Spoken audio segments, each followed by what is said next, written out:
আওয়ামী লীগ নেই, সুতরাং তরুণদের একটি দল হয়েছে, গণ অধিকার পরিষদ রয়েছে, একটি বৃহত্তর ঐক্য হবে। সেক্ষেত্রে বিএনপির অবস্থান কি হবে? তারা কি পিছু হটে যাবে? তাদের মাঠের কি অবস্থা? মানে বিষয়টা তো উনি বলেছেন স্পষ্ট করে যে বিএনপি আছে, তাদের অ্যাগেনস্টে বিশাল একটি ঐক্য তৈরি হতে যাচ্ছে। আপনারা কি ভাবছেন?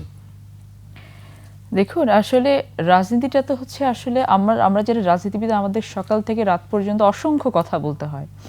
তো রাজনীতিবিদের আমি একটা কোয়ালিটি যেটা মনে করি যে কখন কোন কথাটা বলতে হবে, কখন কোন কথাটা বলা উচিত না, কখন থেমে যাওয়া উচিত, কখন হাঁটা উচিত, এই বিষয়গুলো একটু মেজার করতে পারাটা হচ্ছে খুব জরুরি বিষয়। একটি রাজনৈতিক দলের সাথে আরেকটি রাজনৈতিক দল অ্যালায়েন্স যেটা হয় বা জোট যেটা হয়, এটা রাজনীতিতে খুব স্বাভাবিক একটা বিষয়। এটা নিয়ে কোনো বিতর্ক থাকারই কথা না। হ্যাঁ, যদি অ্যাপ্রোচটা খারাপ থেকে থাকে, এক পক্ষ আরেক পক্ষের কাছে দিয়ে একটু মনক্ষুণ্ণ হয়ে থাকে, সেটা ডিফারেন্ট ইস্যু। বাট যদি স্টুডেন্টদের যারা আছে বা তরুণরা যারা আছেন, তারা সবাই মিলে একটি শক্তিশালী জোট গঠন করতে চায়, বাংলাদেশ জাতীয়তাবাদী দল সব সময়ের জন্য সকলকে ওয়েলকাম করেছে, তাদেরকে ওয়েলকাম করবে। এবং অবভিয়াসলি বিএনপি কিন্তু একটা জিনিস বারবার বলেছে যে যেই দলগুলো বিগত বছরগুলোতে এত অত্যাচারে নিপীড়নের শিকার হয়েছে এবং গণ অভ্যুত্থানের পেছনে কাজ করেছে, এই দলগুলোকে নিয়ে তারা বিএনপি একটি জাতীয় সরকার গঠন করতে যায়। যদিও তারা নির্বাচনে জয়ী হয়ে যদি রাষ্ট্র দায়িত্ব পালন করতে পারে, তারপরেও যদি মনে করে কেউ যে না, জাতীয় সরকারে না থেকে আমরা শক্তিশালী বিরোধী দল হিসেবে থাকব, সেটাও বিএনপি স্বাগত জানায়। এই কারণে যে বিএনপি চাই একটি ফাংশনাল এবং একটি ওয়ার্কেবল পার্লামেন্ট। জি, আমি এখানে একটু প্রশ্ন আরেকটি আপনাকে করতে চাই। আপনাদের যিনি রুহুল কবির রিজভী, যিনি সিনিয়র যুগ্ম মহাসচিব, তিনি কিন্তু একটি কথা বলেছেন 1 তারিখে যে এই নতুন দলকে শুভেচ্ছা জানিয়েছেন, কিন্তু তিনি বলেছেন আমি গতকাল যারা নতুন দল করেছেন তাদের ওখানে উপস্থিত ছিলাম, তারা ভালো ভালো কথা বলেছেন রাষ্ট্র সম্পর্কে, কিন্তু পলিটিক্যাল ফিলোসফি কিন্তু আমি পাইনি। তো বিএনপি কি তাদের ভিতরে কোনো পলিটিক্যাল ফিলোসফি দেখতে পায় না?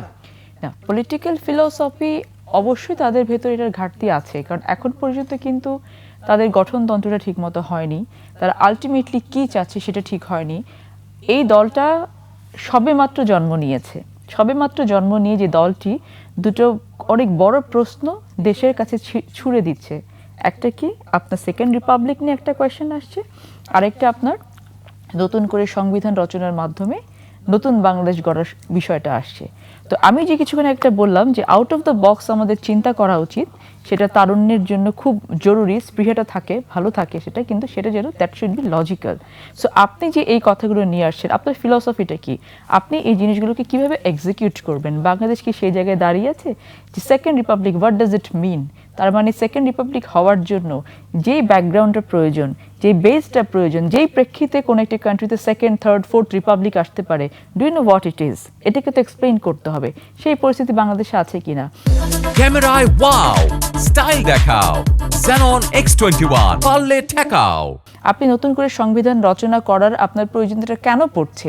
কেন সংবিধানে যে বিষয়গুলো ছিল আপনি বলতে পারেন সেগুলো মানা হয়নি, বাক স্বাধীনতা দেয়া হয়নি, মানবাধিকার রক্ষা করা হয়নি, এটা তো সংবিধানের দোষ না, এটা যারা দায়িত্বে ছিলেন তারা করতে পারেননি।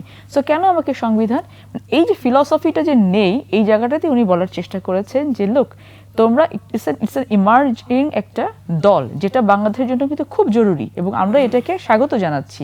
এবং এই ইমার্জিং যে স্টেজটা আছে, এই স্টেজে এমন কিছু করা বা বলা উচিত হবে না যেটা শুরুতেই তারা বিতর্কিত হয়ে যায়। সো আমি ততটুকুই বলবো যতটুকু আমি করতে পারবো, যতটুকু নিয়ে জনগণের কাছে গেলে আমি অ্যাকসেপ্টেন্সটা পাবো। সো ওই জায়গাটা থেকেই বলা হয়েছে যে না, ফিলসফিক্যাল দিক দিয়ে এখন তারা অনেকটা ইম্যাচিওর না হলে নূরের যে দলটা বা ওদের যে দলটা, এদের ভেতরে ইন্টারনাল অসংখ্য কথা হতে পারে। একটা অ্যালায়েন্স হওয়ার আগে কিন্তু সকাল থেকে রাত পর্যন্ত অনেক স্টেজের আলোচনা হয় রাজনৈতিক দলগুলোর ভেতরে, সেটা তো এত জলদি মিডিয়ার সামনে আসার কথা না। It's a very premature stage. এই স্টেজে এই কথাগুলো কেন সামনে আসবে? দিস ইজ দ্য রিয়েলিটি, যে রাজনীতির যে চর্চাটা বা একটা রাজনৈতিক দলের যে একটা ব্যাকগ্রাউন্ড থাকে, একটা হিস্ট্রি থাকে, সেটা তো ওদের শুরু হয়েছে মাত্র, শিখতে হবে আর একটা পথ যেতে হবে।